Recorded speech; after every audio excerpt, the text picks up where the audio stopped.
We'll be talking about our evaluation of the energy optimization devices for the solar nanofiltration unit. I'm Kyle Boyer. And I'm Frances Willberg, and we are both IndiGFU's NSF trainees. So the three options that we're going to be talking about today that we vetted and looked into as far as energy optimization or energy recapture options for the solar nanofiltration unit are using a smaller pump, adding a pressure exchanger, or adding a hydroelectric generator to the brine stream. So the pressure exchanger is used in industrial scale desalination plants to recapture energy from the brine stream and make the plants immensely more efficient. And so there'd been some talk about including one of those in this system. Unfortunately, the smallest such unit we could find has a minimum flow rate that is a couple of orders of magnitude higher than the maximum flow rate of the SNF unit, and is also well outside of the price range for something that would be feasible for this project. If a system like this becomes available in the correct size and price range, it would be an interesting topic to cover in a future project, but we ended up having to discard it for this one. So during our research, it became apparent that the most feasible and easily implementable option to add a energy recapture device to the SNF unit would be to add a hydroelectric generator onto the brine flow stream. This is a really good option because hydroelectric generators are available pretty cheaply and easily to find at almost every energy scale. So the brine that is produced as the byproduct of the nanofiltration system would exit the system and pass through the hydroelectric generator, which would then convert the brine flow's kinetic energy into electrical energy that can be used to power a small pump that is added onto the system. So this is a schematic of what our new system would look like, our integrating the generator into the existing SNF system. So you can see that the generator has been added on after the nanofilter, and it is producing recovered electric power that is used to power the smaller pump that is placed right before the pre-filter. And so that smaller pump provides extra power and pressure that is able to drive the feed water through the big pump, producing a larger pressure. So we modeled this system based on water data from well 8A180 in the Denehotso chapter on the Navajo Nation. The only excess contaminant in this water is uranium, which had a concentration of 31 micrograms per liter. That's slightly higher than the maximum contaminant level of 30 micrograms per liter of uranium, which means that we needed a rejection ratio of about 3.22% in order to make this water safe to drink and use. As far as specifics of the system that we were analyzing, we separated them into two categories. So everything here under solo is the scenario where it's the existing system. So this is, as close as we can tell, the exact components that are in the current SNF unit in the basement of Harshbarger. And then for the second scenario, which we've termed assisted, we add a small DC pump immediately before the pre-filters, which increases the pressure going through and takes some of the load off of the larger pump. And then the small pump is actually powered by mini hydroelectric generators that are in line with the brine stream. In order to do the analysis, we've made a few assumptions. In the interest of time, I won't go through all of them, but the kind of critical ones are that we've assumed that the brine will not precipitate out because we don't have enough specific data to actually calculate that directly. We've also assumed that the additional pump placed before the pre-filter won't actually cause problems for the larger pump if it's not providing enough pressure. And we've also assumed that either the pre-filters can withstand more than 70 PSI, which from their data sheets they should be able to do, or that the system will still work with the large pump placed after the pre-filters, even in the absence of that small pump before them. These assumptions should definitely be verified experimentally prior to actually implementing the system. So here are some of the equations that we performed in our water analysis of our specific SNF system. In order to make sure that the resulting permeate water would be safe to drink and use, we had to make sure that the concentration of uranium in the permeate was less than the MCl for uranium. Using the salt rejection coefficient for the specific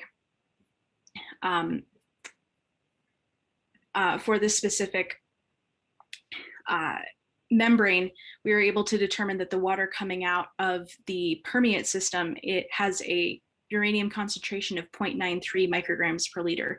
So it's very pure as regards to its uranium concentration. And so that water would definitely be very safe for people to use. We then use the total dissolved solids equation for the system to be able to determine the concentration of uranium in our brine flow, which we determined to be about 50.51 micrograms per liter. Our system had a recovery rate of 39.4%, meaning that 39.4% of feed water is then being converted into usable permeate water, and about 60% is being expelled as brine and then used to power the hydroelectric system. Using the permeate flow rate, we were able to determine that the system would take about 3.5 hours to produce the daily requirement of 100 gallons per day of clean water, which is a very feasible time period, because even in the dead of winter, even in darker and cloudier climate conditions, you could reasonably expect around 3 or 4 hours of sunlight per day. And so that was a major win for us to be able to calculate that. So with the time per day, the runtime per day figured out, we then need to figure out the energy usage. And in order to do that, we need the power use of each pump. To get that, we use this convenient little equation here that relates the hydraulic power of a pump to the electrical power required to drive it. We've assumed a pump efficiency of 30%, which is a number that should again be experimentally verified if someone's going to really build this. But using that and the pump curve provided by the manufacturer, we're able to figure out that for the solo case, we need around 131 watts, and for the assisted case, we'd need around 122 watts, which is good in that it shows us that the addition of the extra pump and hydro generators does actually reduce the total power requirements. If we multiply those by the time that they'd be running for, we get the daily energy requirements, and then we do the same thing for all of the other components in the system. And then add those together, and that gives us another like 54 watt hours per day. Continuing the energy analysis, we take the sum for each scenario of all of the energy requirements, and then we use that to calculate the number of batteries and the number of PV modules that we need. And to do that, we figure out the capacity of the usable capacity of each battery, which is the total capacity derated by the maximum depth of discharge. We've chosen that to be half of the battery's capacity, so to maximize the longevity of the system. And so we divide the total energy required to run the system for a day by the usable capacity of the batteries, and then we round up. And in both cases, we get 1. We then take that number for the amount of battery capacity that could be used in one day, and we determine the PV capacity to be the amount of power it would take to run the entire system while also recharging the batteries after one day of running exclusively off of the batteries. In order to then we divide that by the power of a single panel, which is 200 watts, round up, and we get 1 solar panel for both cases. So the cost analysis of specifically the assisted system was we used to show us the total cost per water that our newly designed system would be able to produce.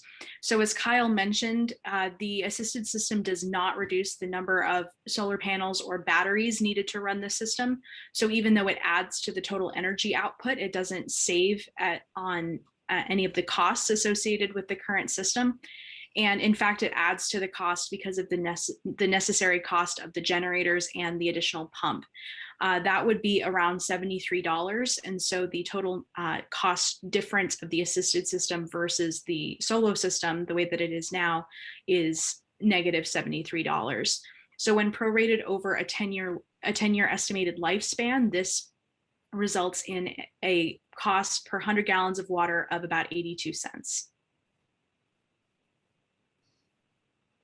So in comparing the solo system to our newly designed assisted system, we're able to see that the main benefit is that it only takes about 3.5 hours to produce 100 gallons of purified water, meaning that the assisted system would be able to potentially produce more clean water in less time for negligible extra cost of only about 2 additional cents per 100 gallons of water. The detriments to this system design were that we were not able to design a system that was able to produce any cheaper water than is currently available from the solo SNF unit, because our system did include the additional components. It is marginally more energy efficient depending on your operating mode, and because it does add the additional components, you are adding additional points of failure into the system as well. But as far as exploring the options for energy recapture and optimization devices, we definitely have been able to look and flesh out the most feasible option and show that even though it doesn't produce any cheaper water, it may end up working faster and open up more energy sources. So as Dr. Hempel had mentioned at the beginning, we're going to talk a little bit about brine management. And if we were actually implementing this in a real community, we would want to, of course, talk with the community and figure out what it is that they desire to do with the brine output and what would make sense for them. But some of the options that we came up with for things that might be reasonable to do with it are discharge it back into the ground and inject it back into the groundwater. Or put it in an evaporation pond, which has the advantage of still getting the water back into the environment, but without putting uranium back into the groundwater. Or using some kind of uranium resistant agriculture, or while using the water to grow plants that aren't going to be harvested. So for shade trees or things like that. So the SNF unit and our additional assisted system have many connections to the food, energy, water, and sovereignty nexus. Specifically in the intersection between water and energy, the current SNF system utilizes renewable energy to produce purified water. And then our assisted system also utilizes water in the form of the brine runoff to produce energy, which is then used to further power the system, which is a really interesting interconnection of those two really necessary resources. That clean water is an absolute necessity when you're wanting to grow and produce clean food.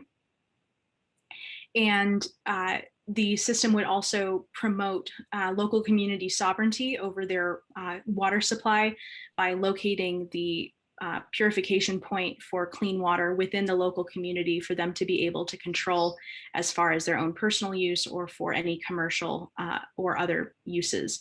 And so the SNF unit is a really interesting and necessary component of supporting the fuse nexus within local communities. Right, so incorporation of DNA values. Obviously, the use of the SNF unit in DNA communities requires culturally respectful and appropriate communication, as well as collaboration with elders and community members, just to ensure that their needs and desires are actually being met. And we would want, if we when we go to implement this, to incorporate community direction and feedback into the energy cost and water analyses, as well as into the brine management methods prior to implementing it. All right, thank you very much. Any questions?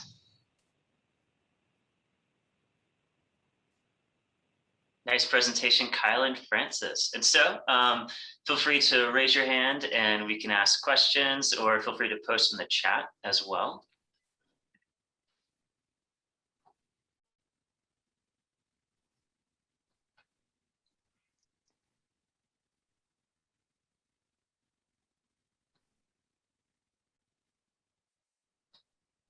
We did have one question that wasn't directly addressed. Oh, actually, Vicky, if you'd like to ask your question.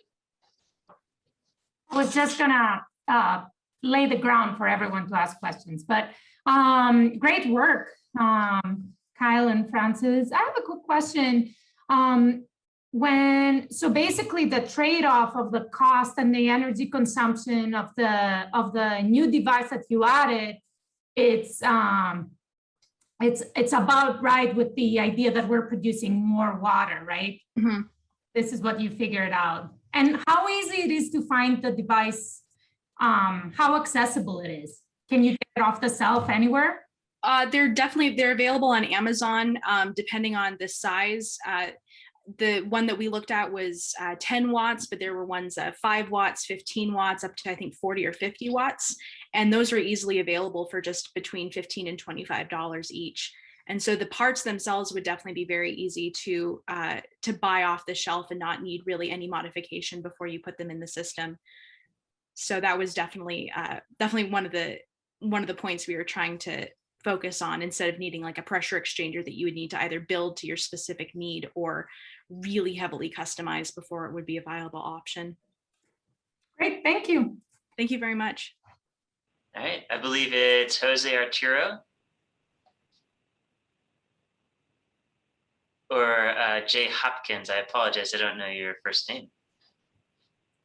Oops. There we go. Yeah. It's interesting when I'm in the pueblos in Rio Yaqui, they Jay in Spanish is pronounced differently, so they do call me Hime. So that's cool. It's good. But I did have a question. I heard in the presentation there was a reference. It was a decision or an option in regard to the pump and the brine. Something about the use of plants that may not have kind of a down cycle use. I just wanted maybe just a little clarification on that, because I was following it intensely and I appreciate it. Sure. So the brine discharge from the system has roughly double the EPA's acceptable limit of uranium in it. And so it would be generally considered, I think, inadvisable to use it for any purpose that's going to be involve human consumption, unless it's somehow being remediated first. And so we were essentially coming up with options where you could still use it to grow something, but where it poses less of a risk to exposing people or animals to uranium down the road. That's great, thank you. And I know in the filtration of other substances in water, there's been discussion in the use of additional processes. They're almost staged in. So that's what I was thinking about. Like I imagine banks of plants that we're working on filtration. So thank you, I appreciate it. Great, Dr. Carletta Chief, would you like to ask a question? Yes, I just wanted to invite the board members to think about these presentations and their feasibility for Navajo communities and how it aligns with our mission to work with Indigenous communities. My question also goes along with what Professor Hopkins was thinking about the brine management. So if the flow is greater, and so the volume of brine is going to be greater, how much of a volume of brine are you producing? And if that, like, how much would it support in terms of, say, use for agricultural purposes? Or if you are discharging it to the environment or having an evaporation pond, how much volume would that be over time? How much of it would evaporate, and how much would it be a risk to, like, children wanting to play in the pond or livestock going towards that discharge? So I guess I was wondering about the volume. I didn't really get a handle You said it was So twice the number. it works out to about 150 gallons per day of brine, which is not a huge amount. And the evaporation pond in pretty much anywhere in Arizona where the humidity is so low would really be a brief puddle that would evaporate and leave some uranium residue behind, I think. It would definitely still be something, especially since it would be fairly salt rich, I think you would want to put a fence or something around it to keep animals out so that you don't have a uranium enriched salt lick. But I think there's not a huge risk of children playing in it because I don't think there would be that much water. Okay, thank you. And we have a question in the chat from Dr. Kikira. Would it be possible to use the brine water in a closed evaporation pond with condensing it again to achieve crop irrigation water? I mean, I'm sure if you wanted to distill the water afterwards, you could. You would just need to make sure that the condensing process would either add enough water to make sure that it's within the MCL for uranium if you're using crops that might potentially carry that uranium in the product, or that you were growing a specific crop that was known to have either remediation properties or something like that. But I think that would be an option, definitely. I was referring towards the closed, like a solar collector type of setting where you condense it and you just harvest that condensed water, which is close, could be close to potable water quality actually. So, and essentially like solar powered distillation then. Yeah, yep. Without energy invested. Right. In it. And I don't see a reason why it wouldn't work. Cool. It would just take up space. This is Walter. I have a question on the presentation. I was wondering about the, I guess under the definition of brine, you're basically talking about what the nanosystem doesn't produce and what can be reused for other purposes. But at the same time, there's also a concern that you're alluding to relating to the content of uranium.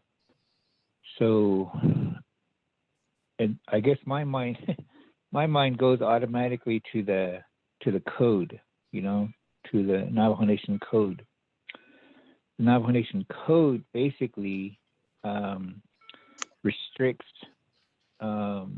transporting of the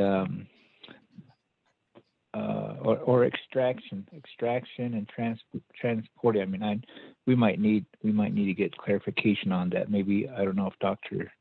Chief has that language or not, but and the way I understood it always is that once you extract it and it's within your hand, the burden goes to you to dispose of it properly.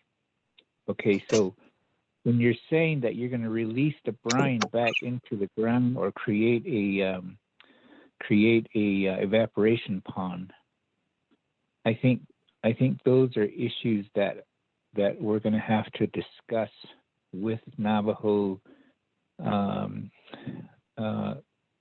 attorneys there, to make sure that you know, an evaporation pond or to release it to grow trees is something that's going to be acceptable to them, based on the definition of actually extracting it and having that